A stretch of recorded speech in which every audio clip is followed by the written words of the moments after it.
Hi, everyone. Good to see you. My name is John, and I'm an investor here on the team at Flare. And we at Flare Capital are a healthcare dedicated VC firm that focuses on investing in early stage companies at the intersection of healthcare and technology. We're delighted to have you here today for our quarterly expert roundtable focused on the topic building winning healthcare AI products. We hold our expert roundtables quarterly, and each time spotlight a critical trend that's shaping healthcare innovation in our ecosystem. If you're a healthcare or life sciences executive, policymaker, investor, or a founder operating in AI, we hope these insights are helpful for you. And as always, we encourage you to reach out directly and continue the conversations with myself or any member of the Flare team here. That said, let's set the stage with a brief overview and some data. We've seen the wave of digital health funding rise and fall through COVID, yet the pace of innovation in AI is advancing now more than ever. Healthcare remains a key category for this technology as organizations race towards the massive $370 billion opportunity that healthcare AI presents. The early 2010s saw advancements in deep learning, followed by the introduction of transformer models. In the last 24 months, we've seen rapid shifts towards deploying large language models, and as we all know, the market is already shifting again, this time moving from conventional large language models to advanced reasoning models and agentic AI workflows. Conventional LLMs used to require vast amounts of power and compute to run. However, we've begun to figure out ways to reduce the resources when a human calls on them. Reasoning models, the latest iteration, are a force multiplier here in terms of the cost of their operations, and they end up consuming many times more electricity and compute than the traditional models. We've already seen some of this play out with the latest release of ChatGPT 4.5 just this past Friday, with a caveat from CEO Sam Altman that this isn't necessarily built optimally in his mind. But backing up for a second, OpenAI started by previewing its first reasoning model called O1 back in September, and ever since, AI companies have been rushing to release competing systems. This includes DeepSeek's R1, which rocked the AI world in the capital markets to start the year. DeepSeek caused a panic of sorts because it showed that AI models could be trained for a fraction of the cost of other models. In theory, this would cut demand for data centers and expensive advanced chips. But what DeepSeek really did here was push the industry even harder towards resource-intensive reasoning models, meaning that the computing infrastructure here is still very much needed. At the same time, we saw new entrants in organizations like SoftBank, Oracle, and even government partners announce large investments. We've seen strategic partnerships in the healthcare sector with NVIDIA forming collaborations between Mayo Clinic, Lumina, and IQVIA. We also saw new competitors enter in just last month. Elon Musk's xAI commercialized their Grok 3 reasoning model. And now, as we know, this slide is already outdated as Anthropic just announced their fresh $3.5 billion funding round yesterday. And so we've seen unprecedented activity in this new and dynamic environment. But what does this mean for healthcare? As we look at the data, there's been an increasing shift towards AI and machine learning investments as a percentage of the overall VC funding. Along with this increase came a renewed focus on administrative use cases. Categories like virtual assistants, revenue cycle operations, and note-taking saw the most funding, and notable companies continue to grow across these segments. Virtual assistants saw large funding rounds for players like Hippocratic AI.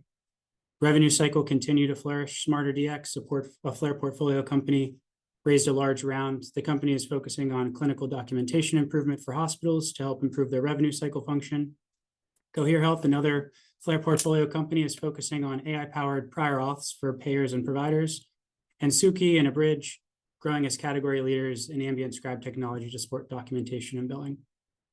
Meanwhile, as we look at the broader capital markets here, analysts are concerned over the sustainability of spending in this category.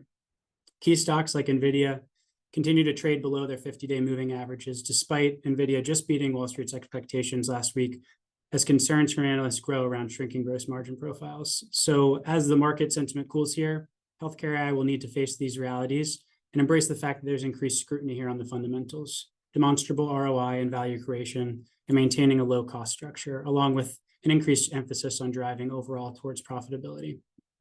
Today, we hope to dive into these topics with our leaders. First, how are our innovators thinking about moat and defensibility here in this increasingly dynamic environment? Also, what's most important when working through product development needs? And critically here, what's the role of evaluating ROI and realizing value? How can we measure the impact? We'll start with our innovators panel featuring David Sontag, CEO at Layer Health, Dr. Justin Norden, CEO at Qualified Health, and Suchi Saria, CEO at Bayesian Health. After that, we'll shift gears to a fireside chat with payer and provider leaders, Lana Bender, VP of AI and Behavioral Science at Guidewell, Dr. Barry Stein, Chief Clinical Informatics Officer and Chief Medical Informatics Officer at Hartford Healthcare, And the second chat will be moderated by my colleague, Parth Desai, partner at Flare Capital. So with that, we'll conclude this intro. And I'm excited to welcome our first panelist to join me as we transition into the fireside discussion. Hi, all right, welcome David, Justin, Suchi, great to see you. Thanks for having us. All right. Welcome. Excited to kick off here and dive into this discussion with y'all. So maybe just to start, could we each give a quick one-liner on your background and the problem that you guys as companies are solving? Maybe David, starting with you. Thanks for having me. I'm David Sontag, the CEO of Layer Health. I'm also a professor at MIT. I'm a machine learning researcher. Layer was founded about 2 years ago by myself and several of my former co-founders from MIT, former students and clinical collaborators, to tackle the billion-plus hours of time that's spent every year in the US by nurses, by physicians doing chart review. By building AI that can review patient medical records at or exceeding physician-level accuracy, we'll not only be able to really substantially reduce this physician burden, but also help reduce friction everywhere in healthcare, places like quality improvement, getting the right information to physicians at the right time, and enabling the next generation of precision medicine. That's great. Thank you, David. Justin, you want to go next? Yeah, Justin Norden, physician, computer scientist by background, also on faculty at Stanford in bioinformatics. But before starting Qualified Health, I founded a company called Trustworthy AI back in 2017, 2018. This was the idea that if AI was actually going to come into healthcare, we need to know what the performance of these models looked like, what their failure modes were, and ultimately that they were safe and effective to use. Unfortunately, no one cared about this problem in healthcare in 2017, 2018. But I know David and Suchi will have been thinking about this tons, but as a field, healthcare wasn't ready to adopt AI, wasn't ready to think about performance management issues and things like this. Fortunately, we were able to pivot that company to the autonomous vehicle space and ultimately sell that company to Waymo, where it's part of safety, simulation, evaluation infrastructure, which is really powering, I can say now, the leader in this space, as almost every other company has been shut down. And that is fundamentally the problem we're trying to solve here at Qualified Health. Round two, with the renewed interest of AI, how do we deploy these tools effectively and safely? David mentioned this amazing problem of chart abstraction. How do we change over and get value from these tasks that we know AI can do, and we know we can redeploy those workers to more effective places, but how do we get there? How do we build the trust, and how do we make this happen? I was most immediately an investor before jumping over back to the founder side of the table. And as I was looking at the market, there was lots of point solutions coming after one problem after the next and skipping over some of these steps. How do we know the algorithm's working as intended? Once it's deployed, how do we know it's performing from a post-deployment monitoring stage? How do we meet the evolving regulatory landscape of what's coming? And that's fundamentally what we're trying to solve here at Qualified Health by partnering with health systems to go from ideation to deployment to post-deployment monitoring to make sure these are effective and safe in clinical use and administrative use cases. Yeah, fantastic. Thank you, Justin. And AI is having its moment here. Hopefully with the goal of this panel, we've got some AI and machine learning OGs that have been around this for over a decade now. With that, Suchi, would love to have you provide your background as well and what you guys are working on. Yeah, absolutely. Thanks for having me. So I'm Suchi Sari. I'm founder CEO of Bayesian Health. I'm also a professor of AI and health at Johns Hopkins. I've worked in AI for a little over 20 years, contributing to technical foundations, working through research with the FDA on regulatory science, on how to be able to deploy these kinds of ideas safely, responsibly at the point of care. In the last 4 to 5 years in particular, have been deeply fascinated by how are we actually going to build AI in a way that frontline clinicians trust. Ultimately, when you look at the core problem that we face as a society, patients are only getting more complex, and we do not have the number of nurses, doctors, and the resources necessary to care for our patients in the way we need to. And in order to really solve this bottleneck, we need to figure out a way to put AI at the center to deeply understand patients, to deeply be able to do clinical reasoning, and to be able to be partner with care teams and clinicians so that they trust this technology. And we can find ways to basically augment the care team to create more capacity. And so that's the fundamental challenge Bayesian solving with multimodal AI that's embedded within workflows. We've had to accomplish a number of pretty difficult feats in getting to where we have to, all the way from the way we build AI to make sense of all kinds of messy data that is contained within EMRs, which are biased and there's a lot of missingness, to how do we deliver it in a way so that frontline clinicians trust, to how do we validate and provide it as a service so that it's continuing to learn over time and maintains And so Bayesian provides basically this clinical AI platform. It's a fully managed service to health system partners in order to augment frontline care teams around high-value clinical operational problem areas.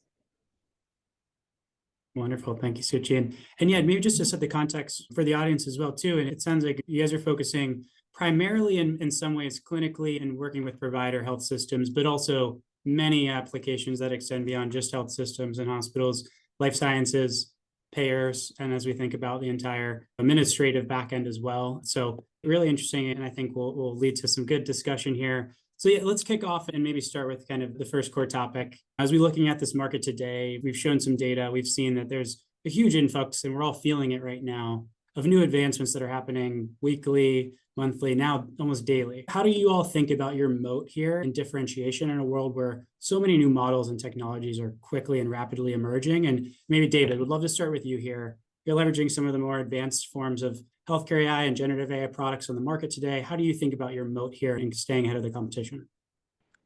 Our core technology is based on large language models, and it's a super exciting time to be working with large language models because of the huge amount of progress that's been being made by the broader industry. You see this in commercial models, open source models. The way I like to think about it is easy problems can be solved today, really out of the box, using commercial or open source large language models. But as we tackle the chart review challenges that we see both with our health system partners and with our life science partners, we said even the moderately complex ones are not. Performance is actually quite poor still.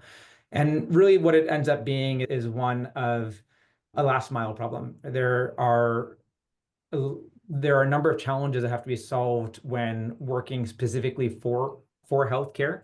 So for example, how do you reason about a patient as a whole, bringing together information from across a patient's medical record, the many clinical notes that might be written by different providers, the structured data, and so on, and then reason and infer, connect the dots between that data to draw conclusions. So what we've seen is that general purpose models are pretty good at some of those reasoning elements. I think as, for example, improvements in doing math reasoning, you can translate those in many cases to the medical side. But from an algorithmic perspective, there's a lot of algorithmic development still to be done, which is what we're doing with our machine learning researchers at Layer Health. If you go beyond just the question of how do you get good performance, from an algorithms perspective, there's also a really important question of how do you make it scalable and efficient. Today's models can be really quite big, and particularly if you want to be using the latest and greatest reasoning models, they can be very expensive and also just slow from an inference perspective. But when you focus not on the general domain, but rather on a very specific domain like healthcare, there are opportunities to get the best of both worlds, to use really good models, but then also to make them extremely cheap and fast. And that's part of what we're developing from our methods perspective. Finally, none of this is any good if you can't measure and validate, per what Justin's referring to, and deeply integrate into clinical workflows at the right time, per what Suchi was referring to. And we're also very focused on that. So as part of that, with our health system partners, we're doing a massive data curation effort. That data curation is being used both to train our next generation of models and to validate the AI for chart reviewing clinical areas ranging from cardiology to oncology. And then we're building end-to-end modules on top of our core platform for specific end-to-end use cases. So one of the ones that we're really excited about for health systems is for clinical registry abstraction. Super helpful. And would love to hear from the others too. Suchi, would you agree here too? I know, given how deeply integrated you are into the workflow and clinician workflow, maybe even what are your big challenges here as you're thinking about layering in new technologies, given you've already integrated with existing workflows and solutions? How are you thinking about the new technology coming in? And would you agree with what David mentioned? Yeah, absolutely. So you asked two questions. One is, how do we think about moat? And two, how do we think about operating in this like fast changing technology space? I'll just start with a very simple example. So for instance, we've done a huge amount of work in this area called sepsis. Sepsis is the leading cause of hospital deaths. There's been almost now a decade ago almost, I wrote one of the earliest papers. This was as a researcher showing how, and at the time this was totally new, that you could use machine learning AI to be able to integrate all this data to identify conditions like sepsis, which are life-threatening, leading cause of death in hospitals, identify them early, and potentially completely change the way we approach something like sepsis. Fast forward, it's been what we've been with at Bayesian, what we showed was in 22, we released these massive trials that came out where we showed that you could now use technology that is embedded within workflow to identify a condition like sepsis on average 5 to 6 hours earlier than when under standard of care patients were getting flagged and treated. And that's very meaningful because every hour earlier detection and action meaningfully changes outcome. And outcome in terms of in various trials, including our own work, we've shown like potential for 20 to 30% reductions in mortality, reductions in length of stay, reduction in secondary complication rates. Now, in order to be able to succeed at something like this, there were so many challenges we had to overcome, which in turn become both a way to think about moat, but also a way to think about the challenges one has to solve. So one big challenge was a lot of traditional models are just looking at text data. For us, we had to consider both the unstructured as well as the structured data and how do we integrate these data together. Number two, when you're looking at LLMs, a lot of the current training, traditional, typical ways people think about it, it's more around ideation, creation, story generation, where hallucination is okay.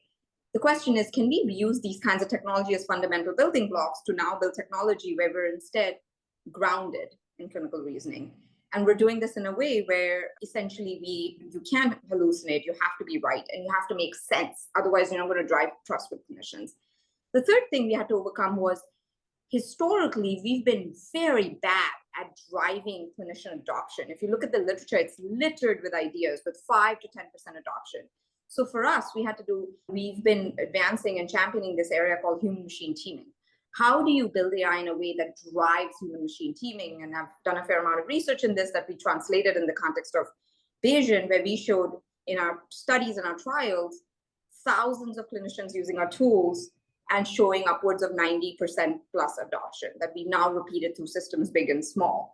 And driving that is actually, it's in the way the technology is developed, the way it's communicated, the way it's implemented. So there's a fair amount of know-how in being successful in delivering technologies like this that really drive outcomes.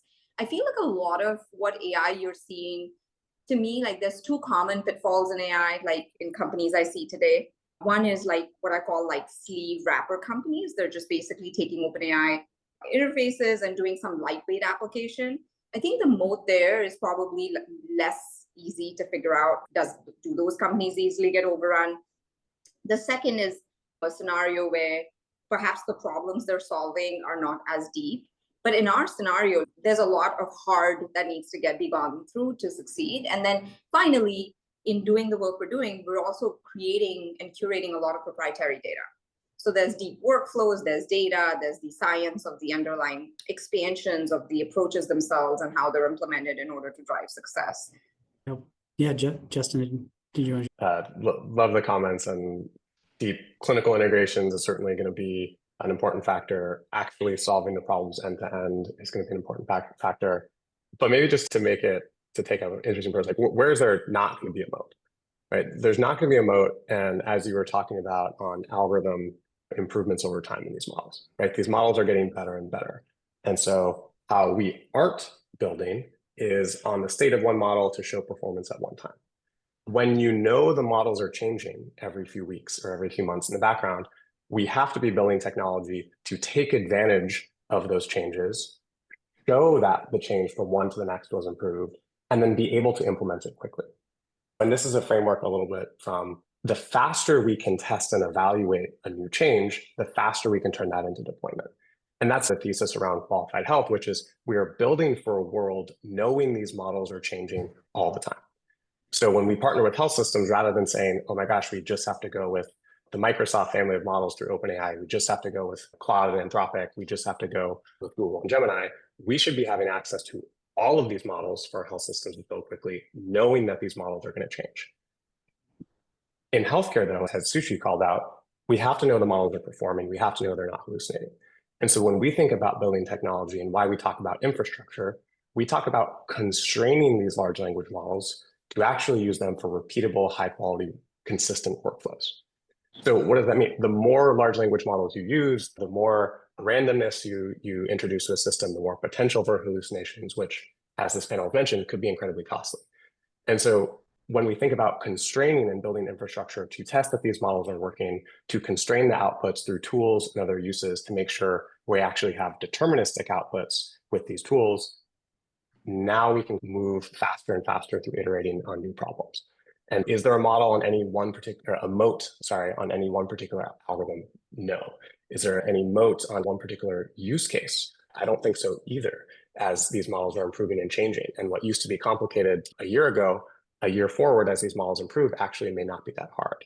Where do you see moats? Integration, working with teams solving end-to-end problems, being the partner to kind of deploy things at scale. This is where we think we can stick around and be a partner for healthcare, knowing it's a moving target of what performance with what these models are doing. I want to add a little bit of, and I'm actually curious to hear, Justin, David, what do you think? But the more I've observed things play out, so to me, like this level is what I call like generic models, right? Like foundation models for OpenAI, Claude and whatnot, and new models that are coming out. And then this level is what I consider to be solutions that are solving real problems. And in my experience, there's a huge misconception where people think that, like, one, we absolutely have to migrate away from point solutions to platforms. But I also think there's a really interesting opportunity here where there are problem areas where the gap between the generic models and what you need to offer a solution is very large. And there are other areas where this is very small. In the areas where there's large, what you really need are companies that are AI native, that understand how to take these generic models that are coming, which keep evolving over and over time, and to have full learning chains or learning chassis so that you can take these models and essentially, as these update, you're able to produce new updated workflows, new updated models. Now, one misconception that I've seen with partners is they think the models are changing so fast, so maybe we don't need any commitment to anything. All we do is a chassis where all you do is generic looking models that we evaluate and plug and play. And I personally think that could work really well in areas where the delta between the generic model outputs and what you need to do is really small. But I actually find that, so for instance, in the problem areas we're tackling, 5+ years and counting in terms of the depth of research needed to be successful in any given one area, it's actually quite hard to imagine these plugins. So I think being able to distinguish in a nuanced way, what are areas where you can just have broad plug and play platforms with generic foundation model with a light sleeve layer, and then you have all the advantages of what Justin is describing, being able to easily do plug and play, versus scenarios where you really need that to close that gap and build a chassis for repeatedly closing the gap as new models come to bear. That's important. And I think that's what's needed for AI to truly succeed. I've seen a number of times, and this happened in 2016, a lot of players came in and a number of those AI companies didn't succeed. This is literally the third AI wave. And I think this misconception is one where I really worry there are a whole bunch of companies started on this premise where they're going to fall apart. To briefly just mention that, and I agree. I think if people are just hoping, asking a large language model, I think, and David pointed this out, you can get almost there for some very easy problems. As it gets harder, it's just too far away. And healthcare, our point of view, will need its own specific infrastructure to make sure these things are working, to make sure you are actually solving the problem, not just getting close or not just getting the answer that looks correct. And so I agree with you there. You have to be deeper on the healthcare specific problems. You have to know that you're solving something end to end without errors that could be catastrophic. And it's going to take specific people who have sector specific expertise on the problems and the AI knowledge to be able to solve it. You're not going to get there in one shot. Totally. Talent gap remains huge in some ways, and hearing a lot of great themes here. I think closing that execution gap and the existing rails and infrastructure is really challenging today. David, would love to hear your thoughts too, and then we'll segue into the next topic as well. I think Suchi and Justin nailed it. When we first started Layer Health, one of my co-founders, Monica Agarwal, had just written the first paper on using large language models to understand clinical text for information extraction. And we had been doing work both at MIT, trying to train our own medium-sized language models, I'll say, medium to large, and working with commercial providers as well through some early relationships we had with OpenAI and Anthropic from our research angle. And we made the bet as a company that the billions of dollars that were going to be invested in commercial models was going to lead to continued evolution. And what we had seen from our own in R&D was efforts to just say train a static model with just pure clinical data were doomed for failure, both because they're poor models, they can't reason appropriately due to lack of bringing the right data from other places, but also because you're chasing the wrong target. And so I think Suchi's perspective of a chassis is very much also the way that we're thinking about what we're building at Layer. So we've got plenty more topics to cover. Already so interesting diving in, but a few minutes remaining. So we'll try to move through this quickly. But I think the next topic is really a really important one, right? And arguably one of the most important ones, talking about ROI. And so we'll get the benefit of hearing from hospital and health plan executives and their perspectives on that side of the table next with Parth. But how do you all measure and communicate ROI to your customers, given the complexities around attribution here? And what are those critical lessons you're learning in terms of measuring and quantifying that ROI? Maybe Suchi, measurable factors like as it relates to sepsis and even just like in the inpatient care facility, length of stay reduction can be really hard to quantify. It's a complex calculation, right? To say the least. How do you do this effectively in quantifying ROI for your customers? Yeah, I think one big mistake that population health companies made early on was relying on aggregate data from claims based on pre and post, right? So you look at before something happens, what was some aggregate outcome like total cost of care or length of stay, and then after doing an intervention, what changed? And the reality is during that time, lots of other things are happening. It could be that the population itself has changed, the seasonality has changed, the system is itself engaging in a whole bunch of other interventions that could impact outcomes. So to me, one of the big issues with ROI with digital tools has been the methodologies to course. So what we've done is there are a couple of different innovations we've made. So one was bringing in ideas because we can measure things in a very granular way. Turns out you can bring in some really nice ideas from HEOR and health economic outcomes research to run almost trial grade measurement as part of your everyday process. So as part of a chassis, we measure for every patient in great levels of detail what was the counterfactual, which is what would have happened versus what happened and when it happened and what the mechanism was and what came to be, in which case you can actually do pretty granular attribution where you're basically not looking at some aggregate course thing. You can drill it down to an individual case level to see what the delta was. And that has a number of benefits. It makes for the person who's buying it it's way more believable to them that they understand it is working and why is it working and when is it working.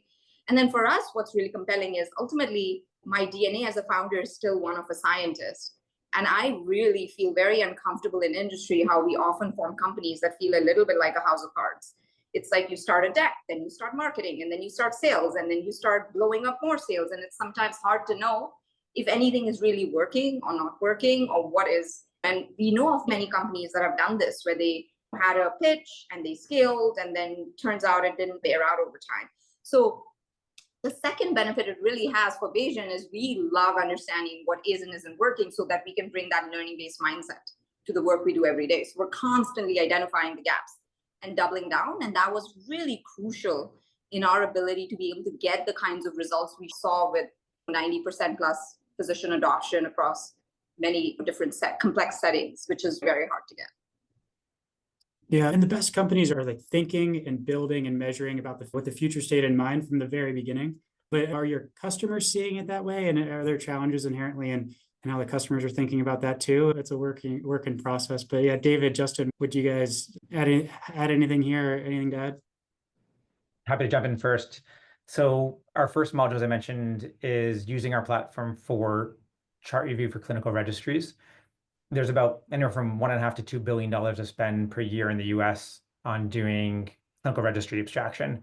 A health system might have between 30 and 100 people doing it for registries ranging from, again, cardiology, oncology, stroke, and so on, heart failure. We focus on time savings as one of the key metrics here. In one of our first deployments over a year ago, we were seeing, over the last year, we've been seeing a 65% or better time savings We expect that to continue to grow substantially over the next 2 years as we continue to invest in our R&D.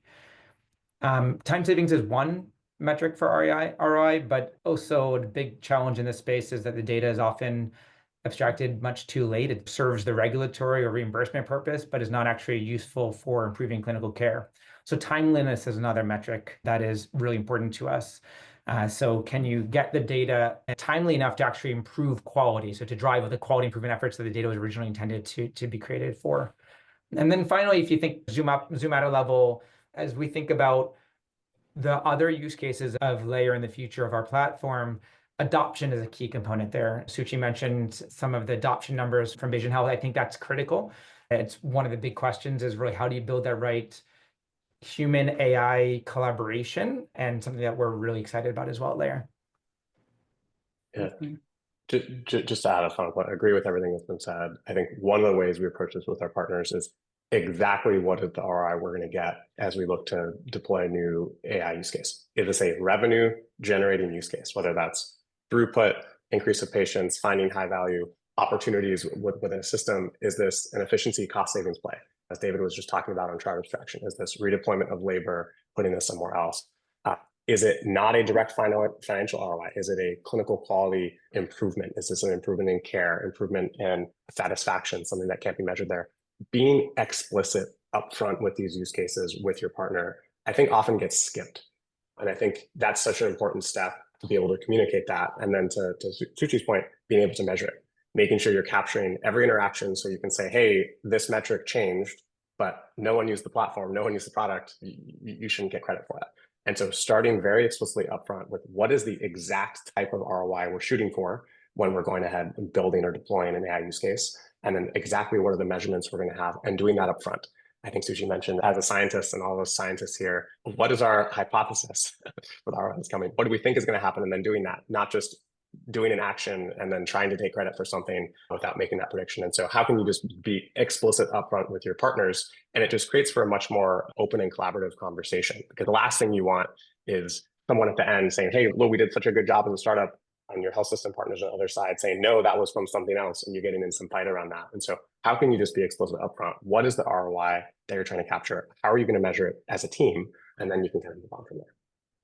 Yeah, no short sales cycles, and stringing everybody along throughout that entire process and finding it up front, as you know, what I'm hearing there too. Maybe just real quick, we have a minute left, but would love to flip the ROI discussion on its head for a second and maybe just briefly comment on how you all think about ROI in terms of reinvesting into new technologies in your tech stack and R&D investing. So as you think about this internally, how are you determining what to invest in internally as new things potentially become obsolete overnight? I'll be super brief as we go through that. We have the same ideas as David mentioned of building and training a healthcare specific frontier model. Bad idea. Other people will spend the billions of dollars doing that. And so how can we invest in infrastructure to constrain those models, use those for healthcare specific data integrations, use those for healthcare specific evaluations? It's almost that flip. Or if you hear Bezos will talk about those things. What won't change? Right? Those things won't change. Better data integrations, better evaluation methods, better use cases and ROI stories that you can build with your partners. Those things won't change. The models will change. And so that's where we're investing our time and resources. All right. We're bumping up on time here. I'm getting the clock. We have 1 minute left here. So we'll just run through some rapid fire questions. This has been a great discussion. Eager to hear you guys' perspectives. Maybe we'll go in sequential order, reverse alphabetically. Suchi, Justin, and David. Got 4 rapid fire questions for you to round us out here. Most valuable in your opinion, application layer, data, or the foundational models? Suchi. Depends. David, or Justin. Application for healthcare. And David. Application layer. All right. Biggest winner in the long term, ChatGPT, Claude, or Gemini? No comments. No comments, not allowed. We have to have, it doesn't have to be right. We just have to get It just feels like we're in the early inning of I just feel like we're in the early inning of so many things playing out that like any answer I give you would be very flippant. Fair, that's fair. Justin, do you have a perspective? I'll say it's been Google's to lose, from the inventors of this, from the data, from the resources, from the talent, and they're making a comeback. Fair. David. My colleagues at these companies tend to be doing very similar things, is what I'll say. That's fair. Very politically correct answer there. One AI capability y'all think is overhyped. Suchi, I starting feel with you. like I think we're very good at coming up with very sexy sounding buzzwords for what are probably nuanced capabilities. So one that I feel a little bit right now, I have to roll my eyes every time I hear it, is agentic AI. I was just over at AAAI in Europe, which is the main largest machine learning AI meeting, but literally the core researchers were there. And it was funny, I looked at my peers who are the top researchers in the field and said, what do you think of agentic AI? And they looked at me cross-eyed and they were like, what is agentic AI? I just found that to be super funny, because the point is the very people who create all of this are not at all part of any of. I feel like every year we come up with these buzzwords and hype cycle. And so I think depending on how you interpret it, it all means very different things. And so is the idea of, I am very excited about the idea of learning over time. I think that field's been growing for years now, of how do you build AI in a loop and how do you learn from data over time, and learning where you observe and act. And the idea of learning and action in repetition is, I think, very exciting. And I guess some people nowadays call that agentic AI. That's fair. Justin, David. I'll say the chat aspect of these models is overhyped in healthcare, at least compared to the kind of understanding and multimodal understanding of what they can do. I'll give an example of something that's not yet overhyped, but may become, which is summarization. I think we will see a lot of companies rolling out chart summarization tools that can summarize a patient's past medical record into, let's say, a short paragraph. And the question that I want all of us to be thinking about is, number one, what information is missing from these summaries that could be critically important to making a clinical decision in some particular clinical context? And then secondly, how are these models making it easy to quickly verify the information that is written? I think that those two questions have to be answered for this to actually be a safe technology that leads to broad adoption. Awesome. Awesome. Really well said there, David. Justin, Suchi, David, thank you all so much again. We're going to pass this on over to Parth. I want to thank you all for your insights here. Wish we could spend more time diving into these topics. As always, would love to follow up and continue the conversation here. And thank you again for your time, spending time with the audience here. And congrats on all three of you and everything you guys are doing. Excited to follow on your guys' company progress. Thanks for having us. Thanks for having us. Thanks. Thanks so much, all. All right, Parth, I will transition it over to you. Thank you. Great. Thanks, John. And I think everyone's coming up on stage here. And so while we do that, I'll just introduce everyone and set the stage for this discussion. So I'm excited to continue the conversation, build off of the chat we just had with two executives and really close partners of ours here at Flare Capital who oversee AI efforts at their respective organizations, Alana and Barry. So thank you both for joining us today. Maybe to start, can each of you just give some quick context, a one-liner about your organizations, your respective roles within those organizations? Maybe Lana, starting with you. Yeah, absolutely, Parth. Thanks for having us here. So I lead at Guidewell and Florida Blue our AI vision and strategy, responsible AI adoption throughout the organization, partnership with our business areas, and really focusing on bringing the latest cutting edge technology to our company. And for those of you who aren't familiar with it, Guidewell is a non-for-profit mutual holding company, parent of Florida Blue, and our mission is to help people and communities achieve better health. So a lot of focus on what we do with AI is trying to achieve that mission. Fantastic, Barry. Parth, thanks for having us. I work at Hartford Healthcare, which is the largest integrated healthcare delivery system in Connecticut with over 42,000 colleagues and partners. And our goal at Hartford Healthcare is to be the nation's most people's-centric healthcare system in the nation by focusing on four things: improving access, affordability, equity, and excellence, quality, and safety. I have the privilege of serving as the Chief Clinical Innovation Officer, Medical Informatics Officer, and I oversee and lead the Center for AI Innovation in Healthcare, and I also practice as an interventional radiologist. Fantastic. And that's a great tee up, actually, to the next question. And Barry, I'm going to start with you, but we talked a little bit about this on the previous panel, the perspective of how dynamic this environment is, this technology environment. And just as much as all the change, the models themselves, safety policies, infrastructure, create threats and opportunities for startups, they do the same for enterprises. And so I'm curious to understand your organizational AI strategy and what you do to stay ahead of all this change. Yeah, so we've been on this journey for over 10 years, understanding that AI was going to be fuel for innovation. But we also understood that we needed a whole lot of different capabilities, and we developed 6 core capabilities. The first of which is we understood that we couldn't do this alone, and we developed an ecosystem of world-class partners like MIT, Oxford, and Google. Number 2, we understood if you wanted to penetrate the healthcare system with any kind of AI solution, you need real-world data. So research was fundamental to our journey in developing these models and validating these models, both our own models and models with our partners. The third piece is we wanted to make sure that when we deployed the AI models, that they were safe without any risk for our patients, akin to a new drug or a new device coming into the healthcare system. So we have a very strong governance process. The fourth component was education.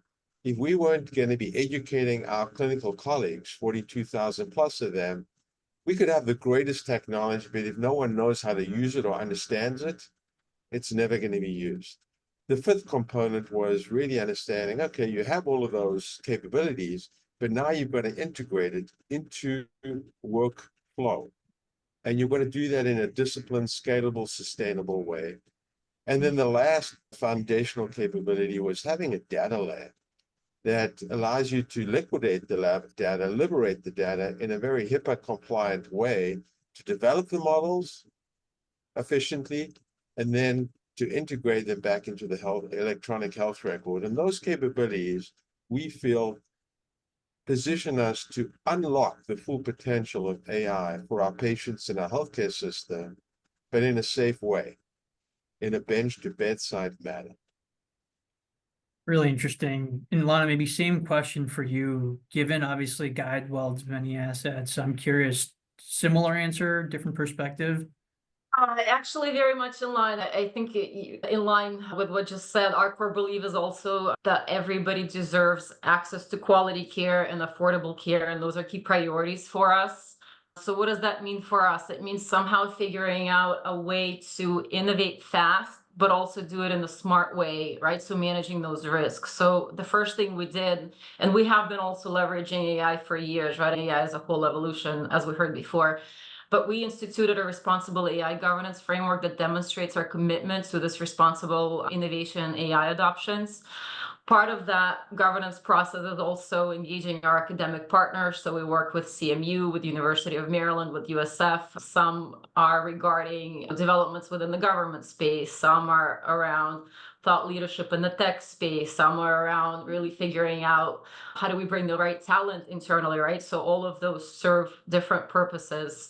We also made sure that we engaged all stakeholders of the company pretty much right away to make sure that everybody is at the table, because for this to work, it's not just about technology, it's also about that adoption, that trust, that buy-in, right? For a lot of companies, I believe that will be a big barrier if they don't engage everybody right away, especially your risk, your compliance, your legal, security, all of those individuals at the table. We also set up a center of excellence. So I'm leading the center of excellence for generative AI. And we hired the right individuals as well as upskilled the right individuals. And that upskilling effort not only was targeted at our top tech talent, but also it was around creating smart adoption strategies and change management plans to ensure that we bring our entire company along with us, because employees are our key assets. Of course, data quality is a key concern. We've been focused on data for many years now. My colleague leads great efforts. So we're making sure that, of course, garbage in, garbage out. So was always our foundational level for making sure we can responsibly leverage AI capabilities. And then another most important decision that we made, strategic decision, is to build on-prem. In other words, we a while back invested into GPUs. We brought them in-house.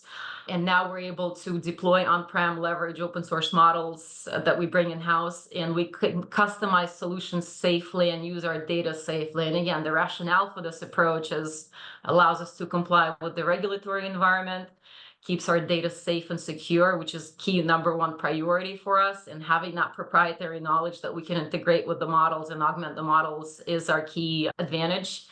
It allows us to experiment, to test, to learn, to understand what works, what doesn't work, try things, fail fast, as well as implement controls, guardrails in place. It allows us to be more cost efficient. I know that's one area a lot of companies are struggling with, right? They partner with somebody, they try it, and then they figure out it's very expensive, or they locked in with somebody. It offers us a lot of capability.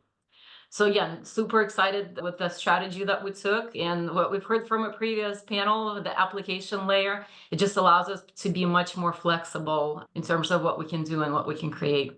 And so I want to go back to one of the points you made. Obviously, both of your organizations are relatively maturing on their AI journeys, but that didn't happen overnight. Can you talk a little bit about organizationally what the budget has looked like, how it's evolved over the years?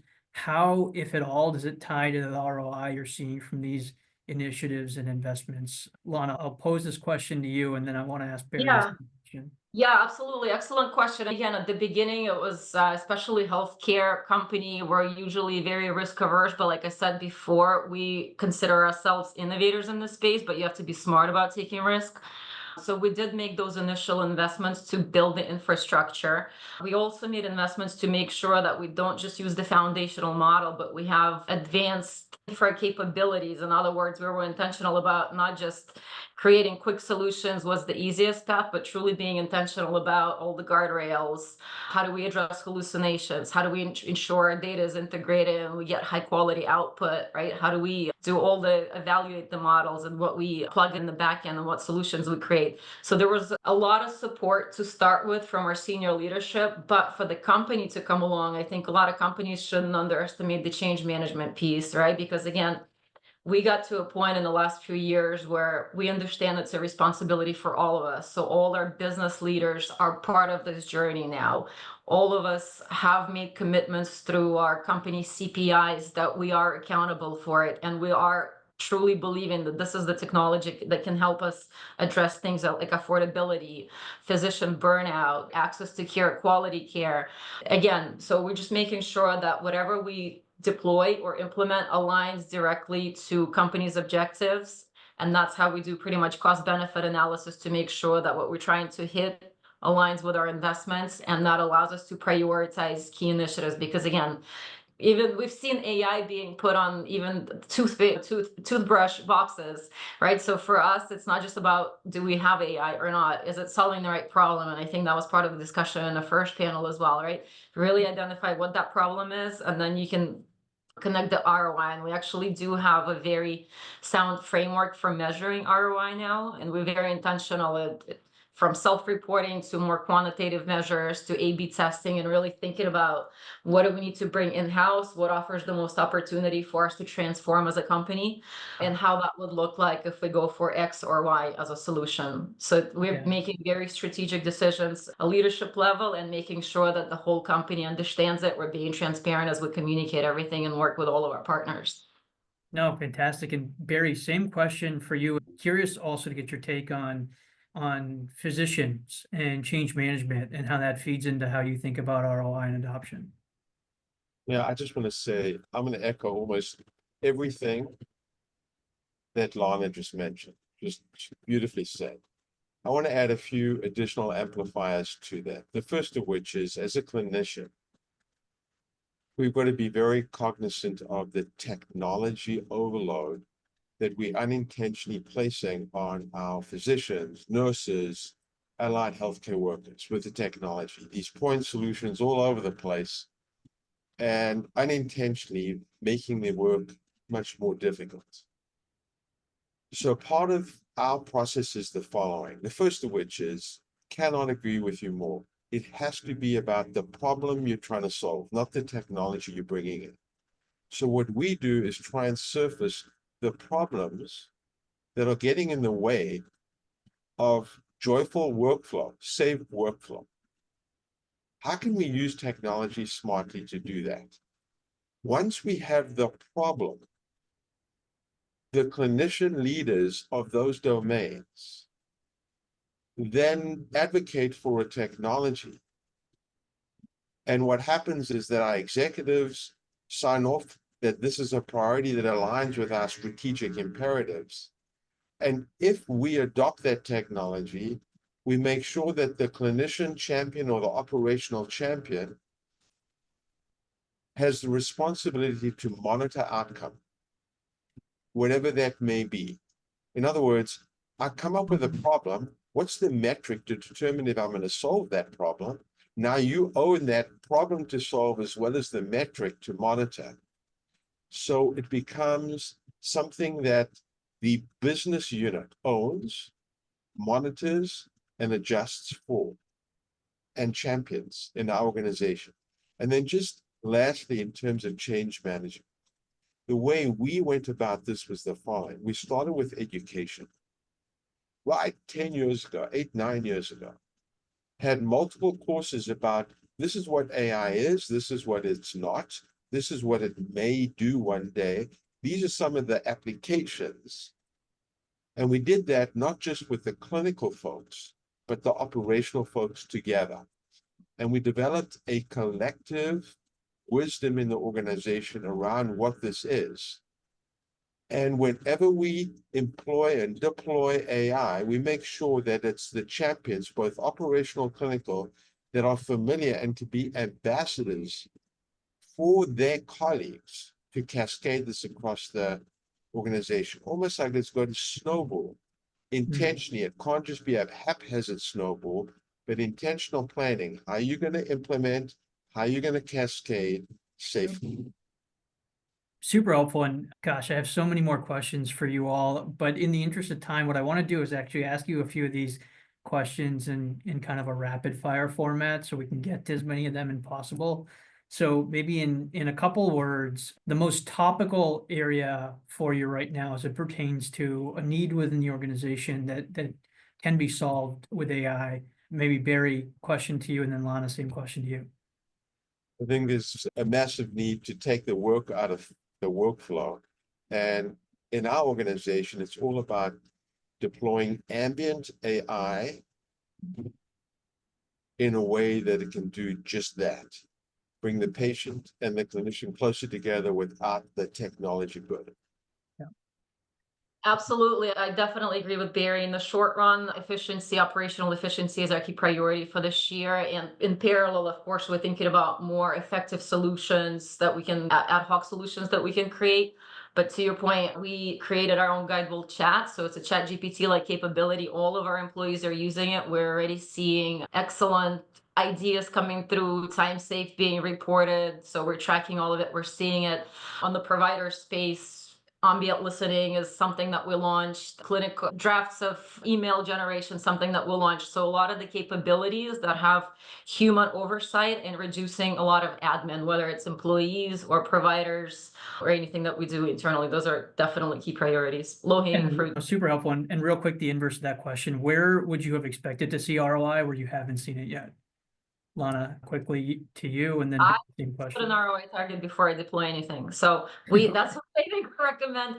Test and learn, pilot before you deploy anything, because if it doesn't work, you can kill the initiative right there versus trying to find out the hard way. So that's why we have a specific team dedicated for just play with it, figure it out. Is it right for us? Is it not right for us? Move on. And then once we see promising opportunities, we figure out the scalability of it, calculate ROI, and then we can deploy it. I just want to echo, just doing an MVP, like a start, really small test, whether you're getting the outcomes that you expect. If not, move on quickly. Yep. Great answers. Hey, thank you both so much for the time. In the interest of time here, I'm going to wrap it back up and hand it over to John to close us out. Thank you for having us. All right, thank you, Parth. And as our panelists drop here, I'll conclude by saying thank you again to all of our fantastic speakers, Lana, Barry, David, Justin, Suchi, and thank you to our audience as well for joining. It's clear we're in a dynamic environment with AI today and tremendous opportunity. It'll take a lot of collaboration and working together to realize the value here. Please don't hesitate to reach out to continue the conversation, and also be sure to join us for our next quarterly roundtable. We look forward to seeing you there, and thanks again, everyone. Have a great day.